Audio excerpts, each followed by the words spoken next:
this one. So how was your life before you had to flee your home? भुटानबाट क्याम्पमा आएर बसेर चाहिँ So what were you doing? Is it okay Yeah, if I for interpret? translation, yeah. Okay, so तपाईँ नेपालीमा I'll interpret him the Yeah, question okay. and he can give the answer Okay. whatever in whatever language he feels Okay. comfortable, and if Definitely. required I will interpret. What were you doing? What was your life like before you had to flee from home? तपाईँ के गर्दै हुनुहुन्थ्यो र तपाईँको life कस्तो थियो भुटानमा? भुटान छोड्नुभन्दा अगाडि के गर्दै हुनुहुन्थ्यो? So like, what was your profession? What were you doing?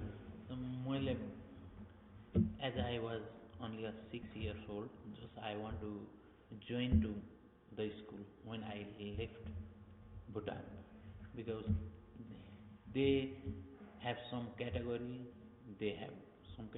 just we have to put hand like this. If we do not touch the ear, the ages is bigger 6. If we don't touch this one, they didn't give school to me. Okay. So after that, my father, there is a war, some villages were cast and taken to the jail. My father, my parents, they both left the Bhutan. Okay. So it happened when you were 6 years old, you said? Yeah. Yeah, it's definite that I was 10 years old and I cannot recall a lot of things being 6 years old.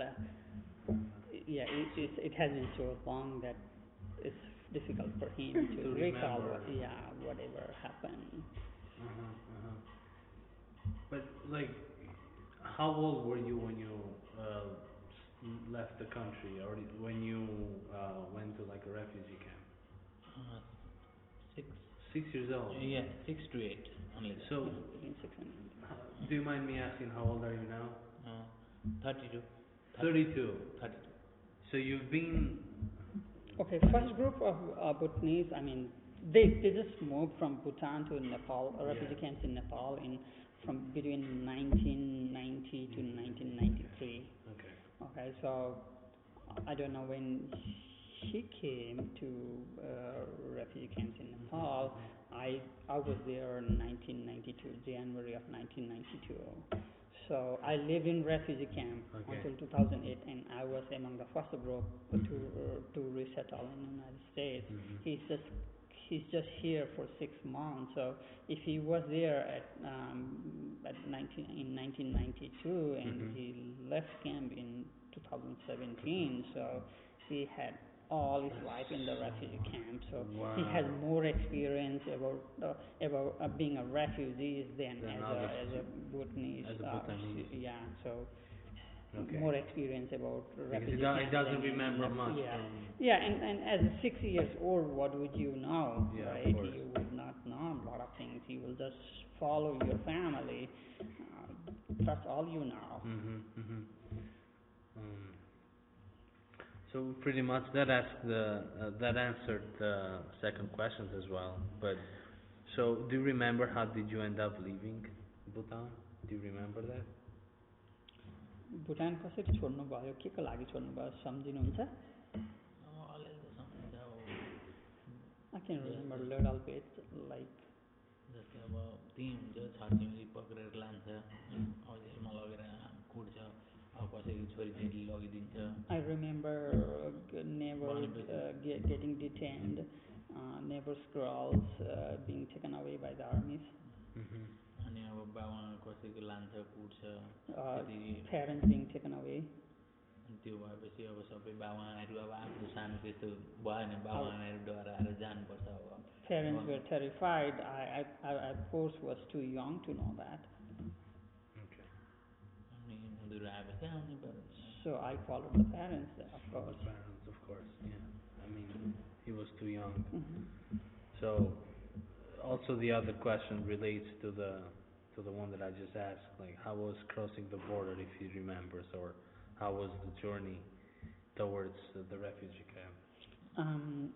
Border कसरी cross गर्नुभयो अथवा refugee क्याम्पसम्म, भुटानदेखि refugee क्याम्पसम्म कसरी आइपुग्नु भयो, त्यो यात्रा सम्झिनुहुन्छ?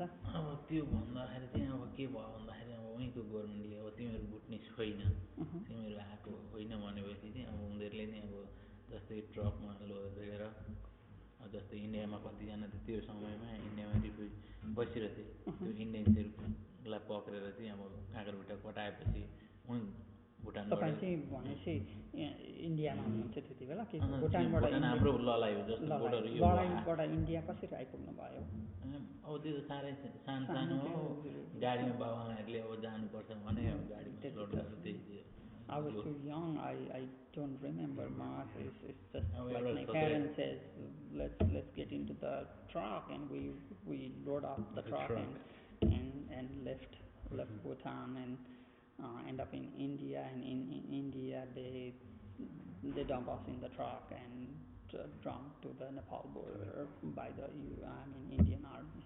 The Indian Army. Okay. So let's continue with the next set of questions because he was too young to remember all of those. And I'm pretty sure, like, as you can see, the first one is why did you choose to go to a refugee camp? We already, he explained it why. I would want to ask you, like, what were the living conditions like in the refugee camps that you were? Refugee campमा बस्ने तपाईँको कस्तो थियो स्थिति? अब refugee क्याम्पमा युएनएचसिआरले हेरेको थियो र पनि sufficient हुँदैन थियो होइन अब एउटा झुप्री दिएको थियो त्यसैमा पढ्नुपर्ने अब कति बाबाले अब त्यस्तो सम्पत्तिहरू पनि भनेको ठाउँमा पढ्न पनि पाइएन अब पढ्ने इच्छा हुँदाखेरि पनि अब समस्या हुन्थ्यो घर छुने हुन्थ्यो पानी प्लास्टिकहरू अब फाट्थ्यो दुःखै थियो. I was there in the refugee camp through the assistance from UNHCR, but it's just an assistance. It was not enough. Parents did not have nothing in the refugee camp to support my education. Even the food was not enough, and though I wanted to study, I didn't have the opportunities or finance to support it. So life in refugee camp was terrible. It's terrible. क्यारेक्टर्सले दिन्थेन त्यो पनि सीमित हुन्थ्यो जस्तै the assistance was very limited. Caregivers used to assist for studies, but it was limited. Caritas is the name of our organization which uses UNHCR funding and supports education in refugee camps in Nepal. Okay. So you mentioned that there was not enough food. What about like other resources like water or shelter, stuff like that? खानाको कुरो भयो अब पानी अब बसो बसाइको कस्तो थियो अब भनिहाल्ने अब घर चुन्थ्यो कोही बेला पानी पर्दै गरेको बेला बत्ती हुँदैन थियो अहिले पो आएर त त्यतिखेर बत्तीमा कहिले किरासिन सकिन्थ्यो भनेको बेला पढ्न पनि पाएन अब पानीको लाइनमा पिपलहरू भिडभाड भएपछि अब टर्नमा पर्खिनु पर्ने अब पर्खेपछि त्यो कोही बेला टर्न आउँथ्यो कोही बेला आउँदैन थियो अनि त्यो भएपछि चाहिँ साह्रै हुन्थ्यो कोही बेला पानी नै हुँदैन त्यो पानी नभएपछि पकाउने कुरा भएन म भिडभाड लाइनमा राखेको हुन्थ्यो. The living condition in the refugee camps where we lived in small huts where it could pour through during the rainy season. Was it a tent or? These are the small huts built of bamboos. With bamboos, okay. Yeah, and thatched roof, and could be plastics, plastic roof. When it rains with the wind, it blows off, and could be from different debris. It could leak. So water gets into it. I remember. I'm just adding there. I remember using umbrella in my bedroom, in my bed. Well, really? Yeah. Because of all the water that was coming in. And I remember my dad holding the tents when we were like very new. It could be in 1992 when it rained, the first rain. We didn't expect that maybe my parents didn't have a lot of experience to living in the tents like that, and all of a sudden when the wind started blowing off that plastic, the tents, and then and then my dad and my brother started hoarding it up, and my mom started running to protect the food in one corner, piling it up. So I mean, though we were young, we didn't feel that much because we were just kids to, feel it. But when I go back to there and think about it, it's a terrible life. Yeah. भुटानबाट आउने बित्तिकै रहेछ यस्तो चार फाटे बनाएर पानी काटेर plastic थापेको हुन्थ्यो अब पानी परेपछि यो स्क्वायर सेपमा बनाएर नाली काटेर त्यो भुइँमै त बस्ने खाटसाट थिएन त्यसो हुँदा साह्रै हुन्थ्यो. So there were no beds. It's just like we put wall all like as a कोदालोले खनेर पानी कटाएर त्यही भुइँमै त बस्नु पर्यो. Making drainage around the small space and putting the roof up there, a plastic roof or tins. There were no beds, so the water would all leak through, and even the plastic could protect from the sky. The groundwater seeps through, and of course. Yeah. But did you have to build these houses, or the organization already had? No, I mean, everybody was responsible to build. To build their own house, yes. their own. Of course, the assistance was there for the tents, the roof. Like the plastic. The plastic. They can put the plastic, but the rest it was all you guys. If you wanted a shelter, you had to build it on your own. Yeah, and there were not any infrastructure for sanitary purpose, no toilets. No toilets. So what did you do? You had to go outside in the open? They had to. I mean, well, it is kind of disgusting to think about but I'm a global health student. When this refugee came in 1992, there was no water at that time. Not drinking water. People get the water from the river. And we're drinking the river water, or going to the nearby villages to get water from the supplies. And these are, comparatively safer than the river water, but it's still not safe. Of course not. And you have to be in line waiting there, but when the local people, Nepali people comes in, he or she does not have to wait in line because they want it, and you'll be waiting there forever and not getting your turn, and have to go back and maybe get the water on your way from the river and get there. No toilet, so people were whatever. Yeah, whatever, and you have to go, right? Yeah, you cannot. There is no distinct spot, no organization. Yeah, and so people started getting sick. I remember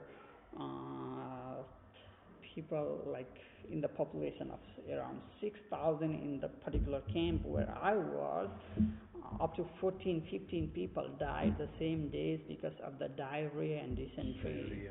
Dysentery. Yeah. So. Wow.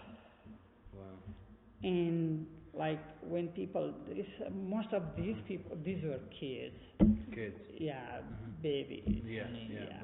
And it was at one point when somebody dies, people stop crying. Feeling pity because it became a norm. Because people were dying.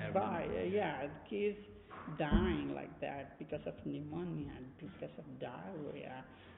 Were there any medical services available in the refugee camp? There was, but these people. What were the main services that they were providing? In the beginning, there was services, but there was no system in place. Though there are medicines limited, it does not cure for everything, and the control of the disease. To control it, to contain it, there was nothing in place to contain it. You go open for the toilet. It's impossible to contain. So it is impossible, and the medicine cannot help in this case. Mhm. And people, when they came in by trucks every day, like up to 100, 200 people in one day in the refugee camp. So, and there was no infrastructure. Nobody expected this.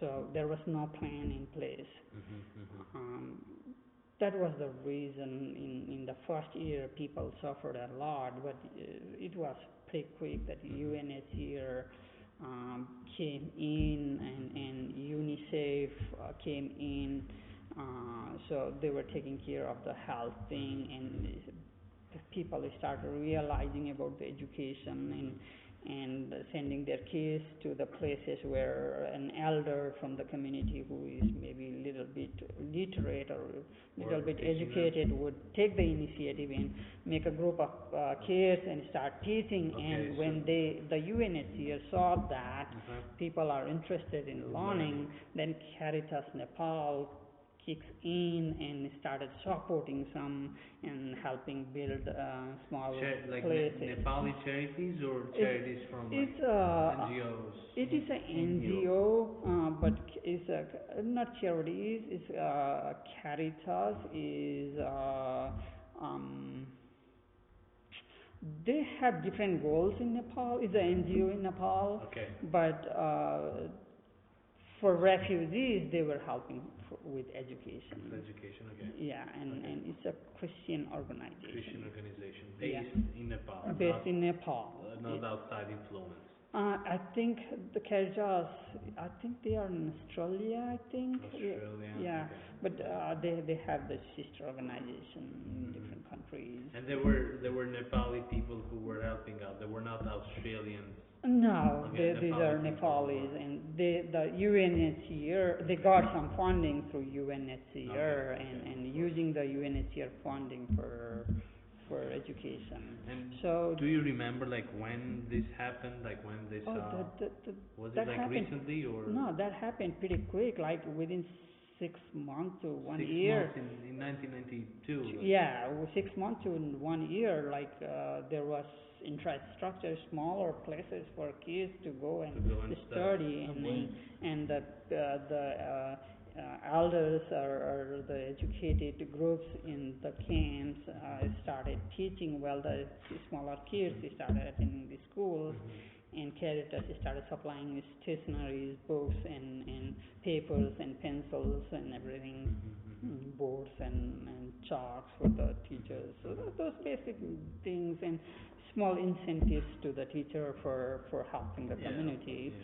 So I mean, it was pretty quick, and so that prevented a lot of. I mean, if there was no school, of course, there would be a lot of fightings and sure. yeah, and For a lot of troubles in Lot the of camp. conflict. So that helped people maintain the peace in the camp. In that community. Yes. So by the time you guys left the refugee camp, was there like already like an established school or an established service that like for young people to learn? When I left refugee camp in 2000. In 2000. Yeah, when this is for my education, not permanently. I still used to go back to camp to visit my parents in the vacations from the schools. You went to school in Nepal? Yes. Okay. So, but I had all my high school education in refugee camp. So education in camp was not bad in Nepal. Dedicated teacher, though, with the limited infrastructure, limited funding, limited supplies,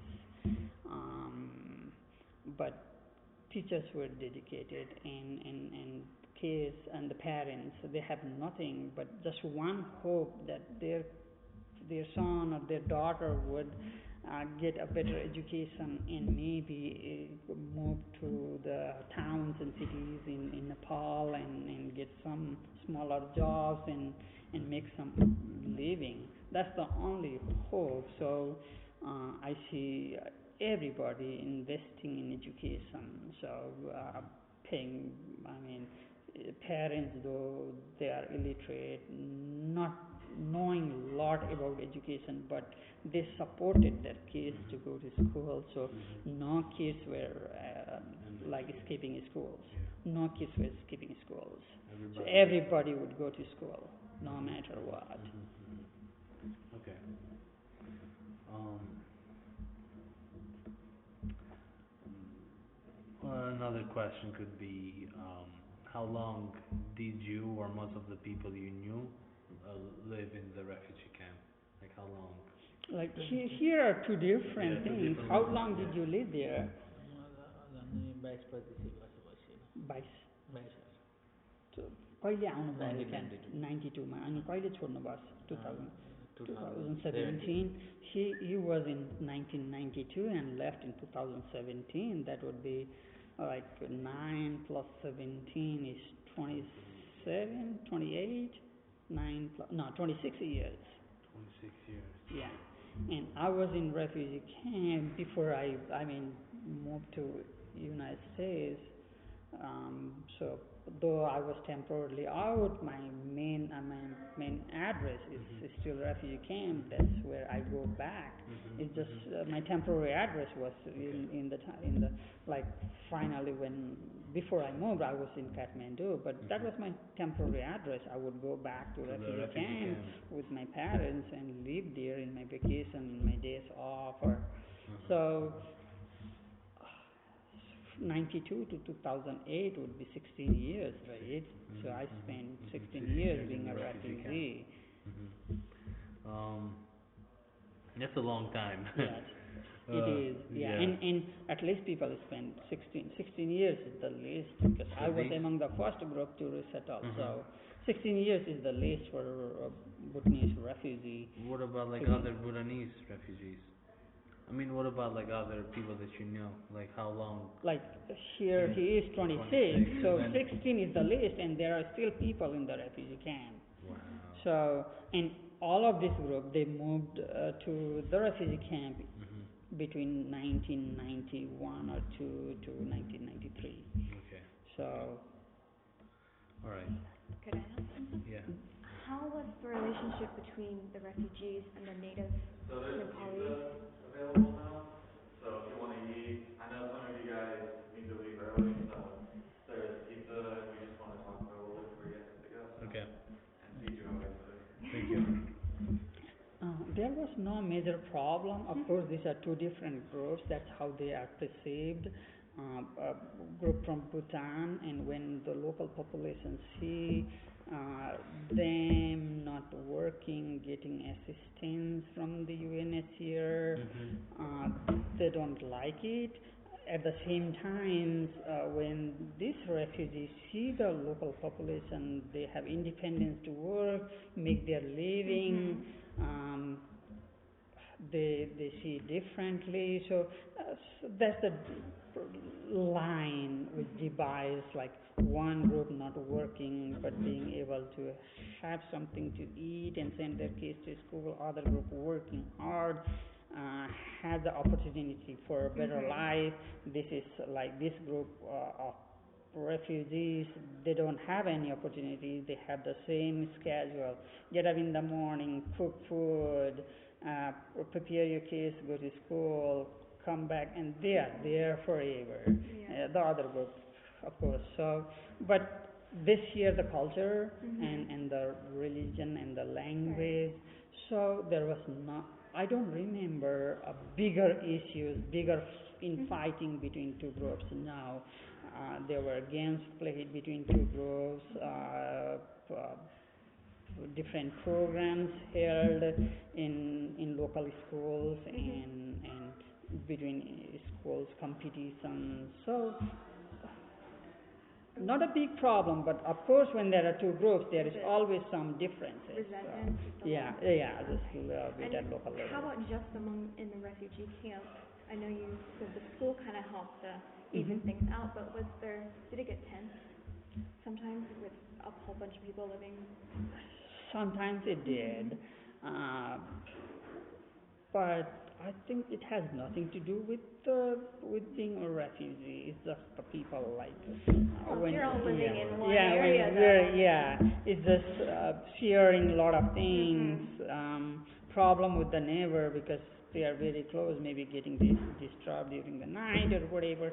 So um, I think those are the normal things in Yeah. life, Yeah. which of course has to do with how you live, and people learn to adjust to whatever you have. Things become Yeah, normal. you have one bottle of water, you have to go 2 days. You will learn how to do that, and if you have a lot of waters, then you will finish it in like 1 hour. So people will learn to adapt. So I think they learn in 16, 26 years. Yeah. So people would learn how to adapt to it, and that becomes normal.